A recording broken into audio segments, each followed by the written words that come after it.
Hi, good morning, and welcome to the ZP Developers Zone webinar that we do every Thursday. And I think apart from a sort of break over the vacation period, we've really honored that. So every week we do a webinar. Let me just turn that down. And it's a webinar exclusive to you guys who are the members of the Developers Zone. So today is 28th of January 2021. It's 8 a.m. Here in London. And so what I'll first of all do is just first of all talk about the agenda for today. So I'll just quickly touch upon the developer zone. And I will also touch upon, well, today we're going to discuss from a technical perspective, aflatoxins. And then I'm going to do a summary as well. So, first of all, the developer zone, we are trying to grow the benefits of being a member of the developer zone. And so we have the webinars that we do every week. We have the new website, and actually appreciate that a lot of you now who joined in 2020 and now logged in and joined that website. So as we do build new material and put it out there, then you guys will get notifications. So I appreciate you signing up for that. The other thing that we've obviously done is the Zimmer Peacock Academy, and I noted that a few of you have joined that as well. And yes, we will be putting out more content and more courses on the ZP Academy. And so thank you for the members who have signed up for that. So we have the Academy, and if you're looking for it, the Academy is at academy.zimmerpeacock.com.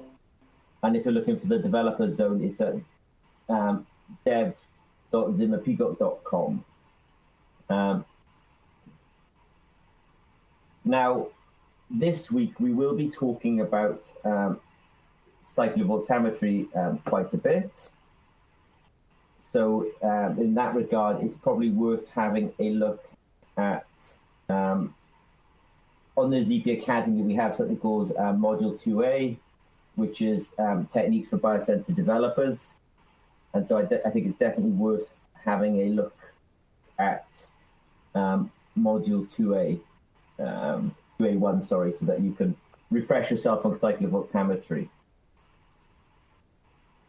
Now, I said that this week we were going to talk about mycotoxins, and I actually said we're going to talk about aflatoxins, but mycotoxins, for those, I think many of the members of the ZP developer zone have a good understanding of agriculture and food production. So you will understand that molds or fungi that grow upon crops can lead to a group of quite toxic molecules called mycotoxins. And these mycotoxins, in among them, there's a molecule called aflatoxin. But what I wanted to say is, when I look at these structures of the mycotoxins, we have aflatoxin B1 in here, and we have an ochratoxin or ochratoxin. What they have is they have what we call heteroatoms and aromatic rings. So let me just explain what I mean by that. The aromatic ring, for example, is here, and the heteroatom is here. When you have features like this, you are intrinsically electrochemically active. And that's going to come back into this talk in a bit. So, as I say, we've been asked to talk about aflatoxins. Aflatoxins are from a group of molecules called mycotoxins. Mycotoxins are really associated with molds / fungi. And when I look at the structures of these mycotoxins, including aflatoxins, they contain heteroatoms and aromatic rings, and that's going to influence things I'm going to say later on, because these things are intrinsically electrochemically active. Just as a way of just for interest, really. I first became sort of aware of aflatoxins and the issues associated with aflatoxins when Hasim, who's a leading member of the ZP Developer Zone, invited me to Bali in 2018, I think it was, and we funded a conference there called the ICAPHP, and I was happy to attend. And there was a lot of talks on agriculture and food production, and aflatoxins was something that I first really became aware there, and we did a sort of a bit of a talk on it back in 2018. So now we're going to do an update on that and make it relevant, and discuss the electrochemical detection of aflatoxins. So aflatoxins, as I say, are part of the mycotoxin. If you're going to make a electrochemical sensor or biosensor for these aflatoxins, one of the first things you need is, in my opinion, is a screen printed electrode. And then you have two methods for actually doing this detection. You have the direct method, and by the direct method, things like aflatoxin are intrinsically electrochemically active, and they're intrinsically electrochemically active because they have the aromatic ring and they have a heteroatom on the aromatic ring, which is something I said earlier on. I said, look, if you've got these two features in your molecule, then that molecule is probably most likely oxidizable on an electrode. And so you can do the direct detection of these molecules. As I say, take a screen printed electrode, use a technique like cyclovoltammetry, and so that course 2B1 should be interesting to you if you want to refresh yourself what cyclovoltammetry is. Now, the other method of doing this is indirect method, and I'm going to give some examples from the literature in a bit. And in the indirect method, we take a carbon electrode, for example, and there's an anti-aflatoxin antibody, which I've seen it in the literature. And if you can anchor that or bind that to the surface of a carbon electrode, then you can do a sort of antibody-based assay for aflatoxin. Now, I suspect, both methods will work. There's pros and cons with both methods. If I was just looking at simplicity, the direct method is super simple. But I'd have to sort of really try both methods to kind of figure out which one was actually the best one.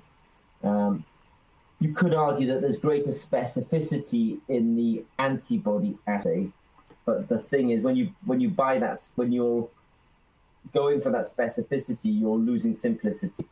And there, so you've got a more complicated assay, but it might be more specific at the end of it. And that's a trade-off because everyone wants to make a low-cost, easy-to-use sensor. And so, complexity doesn't necessarily drive you towards low cost, and it doesn't drive you towards simplicity. So let's talk about the direct detection of aflatoxins. So we have our aflatoxin. Now, the first thing to notice is, I'm a chemist, so I'm very biased, but it has similarities to capsaicin. So capsaicin is something that we've talked about a lot in the ZP Developer Zone because of the chili sensor that we do at Zim and Peacock.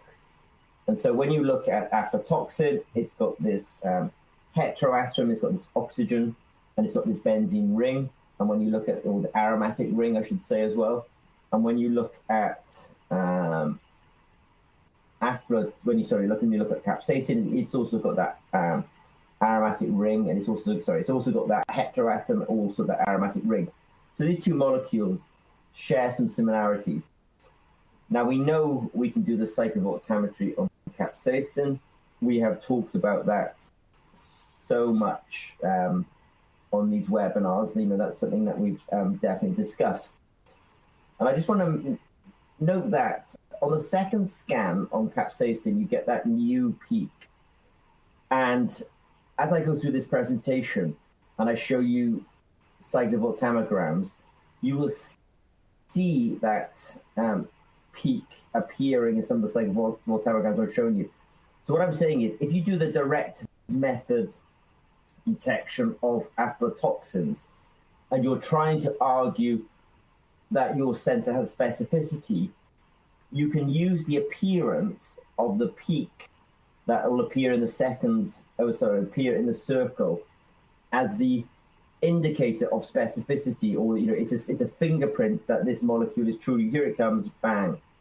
If you see that, that's a good way of arguing that your sensor is specific.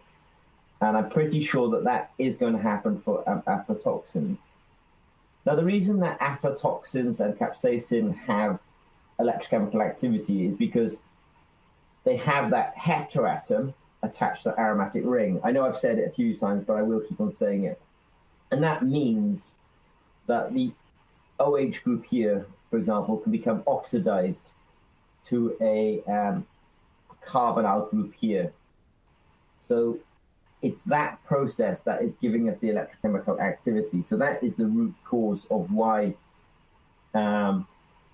molecules like aflatoxins or molecules like capsaicin are electrochemically active. Right, so the next thing I'm going to do now is describe an experiment. So I'm imagining myself, I'm working at a veterinary center in Indonesia. I think that aflatoxins look interesting, but I want to do a first experiment. So let me describe a first experiment to you. So I would say we take the aflatoxin, we make up a 1 millimolar concentration, which is quite concentrated, but at least it'll give you an initial experiment, initial signal.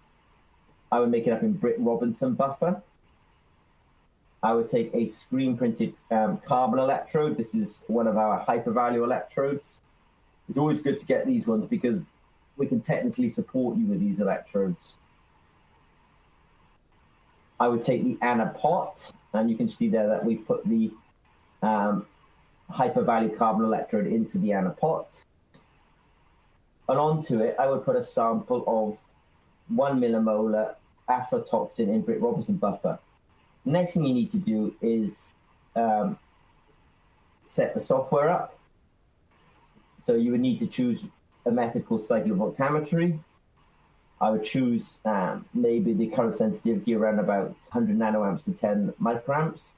And then I would set the beginning voltage at 0, the first vertex at 1.3, the second vertex at minus 0.2, the stepping potential as 0.005, and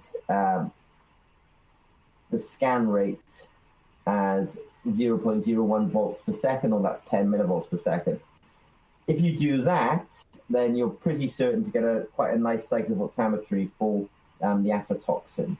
So that will be the experimental parameters I think that you would need in order to do a first experiment. And maybe do 2 scans. And the reason I'm saying do 2 scans, on the first scan, you will probably get 2 peaks. You'll get an oxidation peak and a reduction peak. On the second scan, you'll get a new oxidation peak, just like we do in capsaicin. And that will be the indicator that that is truly aflatoxin and not something else. Just to say that these are other toxic molecules out there that are similar to aflatoxin in that they have these aromatic rings and they have heteroatoms and they're all electrochemically active. So I'm pretty sure that you run a very good chance of being able to do the direct detection of aflatoxins. And more importantly, I've actually found some papers. So these are some of the mycotoxins that people have previously done electrochemistry on. So here's a paper in Analytical Methods. It's the voltammetric behavior of mycotoxin zearalenone at single wall carbon nanotube screen printed electrodes. You really don't need the single wall carbon nanotube part to make this work. It adds cost, it adds complexity. Just go for a carbon screen printed electrode. But it does show that this molecule, which is pretty similar to aflatoxin, is electrochemically active, and it will give you a CV cyclovoltammogram that's proportional to the concentration of aflatoxin. Similarly, somebody else has done some work directly with aflatoxins, and they've got the CV. So there's a paper out there, the use of natural dietary spices for reclamation of food quality impairment by aflatoxins. This one's a little bit different because here they're using aptamers. So this paper's probably just worth a read. But when I look at this, they're also using a voltammetric technique to detect aflatoxins as well. So I'm sort of saying that, look, you can do the, in fact, there's even a fourth method here. And this fourth method, or fourth paper, it's really interesting. They do it on what's called a glassy carbon electrode. The fact they do it on a glassy carbon electrode tells me that you can do it on a screen printed electrode. And when I look at the paper, even though they're doing it on this ochratoxin, it's so similar in structure to aflatoxin that you should be perfectly fine doing this experiment. And note, they have that peak there, exactly the same as capsaicin. So I was saying, look, capsaicin has this second peak when you do the second scan, and is exactly the same for ochratoxin, and it'll be exactly the same, in my opinion, for aflatoxin as well. And then there's a fifth paper where they've also done cyclovoltammetry again. So you absolutely can do the direct detection of these mycotoxins, including aflatoxin, on screen printed electrodes. Now, the indirect detection. So now this is, I said you could do the direct detection, and the nice thing about the direct detection of aflatoxin on a screen printed electrode, it's quite a simple experiment. The indirect method is using the antibody. So we definitely have talked about indirect detection of aflatoxin. So we have talked about antibody experiments in the past. I talked about taking gold electrodes and forming self-assembled monolayers on top of them and using tinolate reagents to immobilize your antibody. I've also presented a paper that I did with a good friend of mine on making a immunosensor for HCG. And in that paper, we described, take the screen printed electrodes, which is carbon. We did we characterized the electrode first. Then we took a binding reagent, which is called out in the paper, and we affected the surface, we modified the surface, and then we did a CV on that. And then we took the anti-HCG antibody and affixed it to the surface. I'm suggesting do the same thing, but put the aflatoxin antibody on the surface instead. Sit on like that. At which point then you've made yourself in fact, we're just going to do, in this paper, we blocked the surface next with something like probably chitosan, if I remember rightly.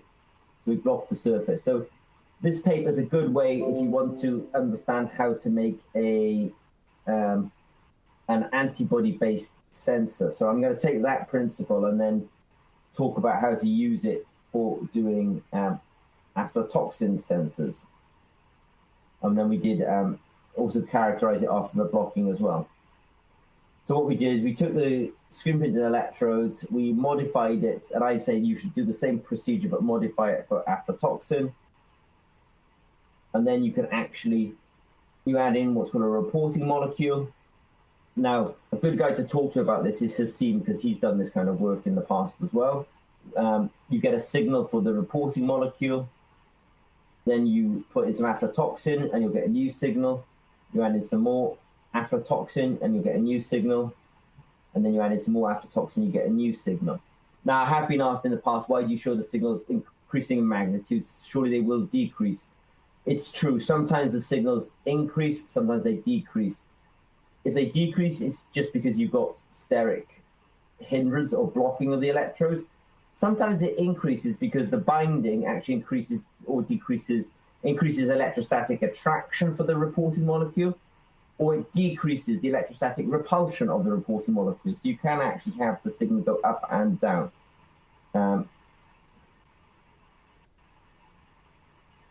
And I have actually gone out there and checked whether people have done antibody-based aflatoxin sensors, and they have. I think this paper is good, but it's a little overcomplicated because they sort of have a graphene surface and they put gold nanoparticles on it. So it's sort of, I think it's unnecessarily complicated. The paper works, but it's unnecessarily complicated. But it does prove the point that you can do this using antibodies. And then this was another paper that I found where they did an ELISA type electrochemical sensor for aflatoxin sensors as well. So if I was to summarize, you can detect aflatoxin directly, and you can also detect it indirectly. The nice thing is you can use the same equipment in terms of like an anapot potentiostat, and you can also use a screen printed electrode, and everything's the same. The difference between doing it directly and indirectly is that direct detection, you can just make up a 1 millimolar aflatoxin solution, pipette it onto the sensor, run a cyclovoltammogram, and you'll get an initial signal. Doing the indirect method, you're going to have to source the antibody, you're going to have to immobilize the antibody onto the carbon electrode, then you're going to have a buffer with your reporting molecule in it and aflatoxin, and so it's just a little bit more complicated to do. I think in the end both methods will work. The same equipment can be used for both ways, and you probably try both ways and effectively produce two papers. Okay, so I hope that was useful and interesting to you guys. And what I'm going to do is I'm going to send a link to this video for the members of the ZP Developer Zone. Okay, I think that's it. So I appreciate you attending, and I'll send out a link. All right, thanks very much.